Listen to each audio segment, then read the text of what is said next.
Hey fam, I want you to like, share, and subscribe to our YouTube channel, youtube.com/Roland S. Martin. And don't forget to turn on your notifications. Folks, last week we told you the story of how police departments make millions of dollars by seizing property of people merely suspected of committing a crime. The most focused area is on drug crimes. And this procedure is called civil asset forfeiture. Affects African Americans at a higher rate than white Americans. It is just another injustice in the criminal justice system. Now, that could be coming to an end because this week, in a unanimous vote, Supreme Court said the Constitution's prohibition on excessive fines applies to state and local governments. That means that local governments will be limited in how they impose fines and seize property. It might end civil asset forfeiture altogether. Now, the case that was decided this week was about a man who owned a $42,000 Range Rover. He bought it with an inheritance that the cops then seized because he was arrested on a minor drug charge. Now, the court said that the seizure was unconstitutional. Let's bring in my panel right now. And Greg, I want to start with you. This is what we know. We know that cities, counties across this country, and we've seen the examples from Ferguson and other areas, how they have been imposing massive fines on poor people, keeping them locked up, leading to them to lose their jobs. They might even do a situation where they would small, petty deal that could be easily dismissed or paid for. They would order the person to wear electronic monitoring. They had to pay for it. They're now spending $1,000, $2,000, $3,000. I mean, this is a way that poor people in America have been attacked and used and beaten down upon by cities. This Supreme Court decision is critically important. Absolutely, absolutely. There are three things. Number one, the decision, of course, and in the case of Tyson Timms, of course, who you're talking about in Indiana, the seizure prompted this. So yeah, this could be important. We don't know because states still have broad discretion. What this will do is empower judges to look more closely at seizures, these civil forfeitures. But there are two other things involved as well. One, the opinion was written and read from the bench by Ruth Bader Ginsburg. So we're glad that Justice Ginsburg is back and hearty, and we hope she lives another 100 years. That's number one. But also, Clarence Thomas wrote separately. In his concurrence, Clarence Thomas said he would have reached the same outcome, but he would have used the privileges and immunities clause of the 14th Amendment instead of due process clause. Why is that important? Because Clarence Thomas does not believe in substantive due process. He writes to say that I don't believe that there's a substantive due process in the 14th Amendment that would extend to made-up rights like privacy. Why is that important? Yes, it was 9-0, but understand that Clarence Thomas has his left eye on a woman's right to choose, on the right to privacy. So he did not agree with the court coming through due process. Cleo Monago, this is a very interesting issue when we talk about civil asset forfeiture.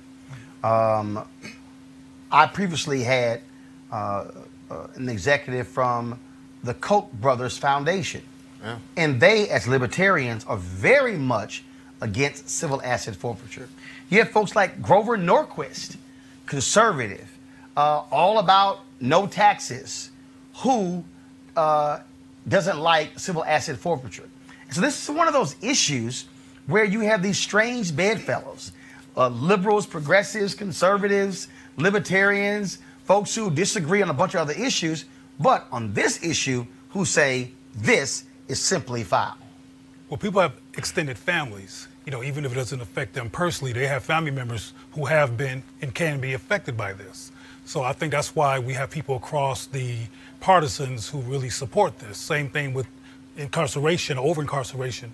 That issue with people, it has a black face because of racism, but people of all races have to deal with unfair incarceration. So I think that's why sometimes people meet across the aisle for those things. But this is a good thing. It's a very important decision. I hope that it's catchy across the country because I've seen with my own eyes how the cops manipulate, take advantage. Sometimes, I won't get into my whole story with the cops. But anyway, this is a really good thing that's occurring, and hopefully it catches on because it's really, really very discriminatory and it's brutal. Eugene, when you talk about who gives a damn about the poor, many people don't. But what these cities and these towns are doing, where they are targeting the poor, where they're seizing property, slapping them with excessive fines, it is undeniable how despicable these actions are, and they are keeping these folks further burdened in poverty as a result of using the tactics of law enforcement to do so.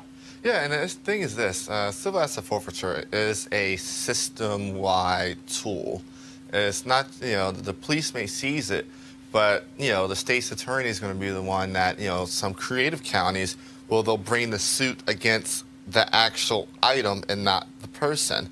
And many times it's without a charge of the person, and many times it's just on basic suspicion, which is, lower bar than what would be needed to actually search a car, search a vehicle, or search a property. I'm a member of the 2020 Club of America, one of the only black bipartisan criminal justice reform organizations. And civil asset forfeiture has been something that's been on our radar for a very long time. We were able to partner with the Coke industry and Coke Foundation to help put this on their radar. But I'm excited about this ruling. See the Eighth Amendment applied. I think this ruling could be applied in a lot of different ways. Just here in the District of Columbia, the way that, camera tickets double every 30 days. That could be held as excessive fining. The way, simple things like toll easy pass violations. A $50 fine on $1 toll. These are I've seen so many applications for this ruling. Within the scope of civil asset forfeiture, but also on the excessive fines. All right, folks, back to our Roland Martin Unfiltered video in just one moment. Beginning of the year, in terms of focusing on the health, and of course, for me, it's all about my golf season and, of course, improving core. And so many of us out here want to lose weight, feel better, get more energy. And one of the ways you can do that is with the D-Herbs Full Body Cleanse. Now, I always love the way it look and feel after it's over, but it's not just when it is over. It's also about how you continue on changing eating habits, drinking more water, and eating healthier foods as well. And look, many of us abuse our bodies based upon what we eat, especially when it comes to weekend, excessive eating, and processed foods, and all that good stuff. So the Full Body Cleanse is about actually getting rid of those toxic buildup in your body that drag you down. So if you want to try the D-Herbs Cleanse, go to dherbs.com, dherbs.com, and use the promo code Roland for a discount at checkout. Now, in addition, on the website, you can call 1-866-4-DHERBS, 1-866-4-DHERBS, and again, use the promo code Roland, okay?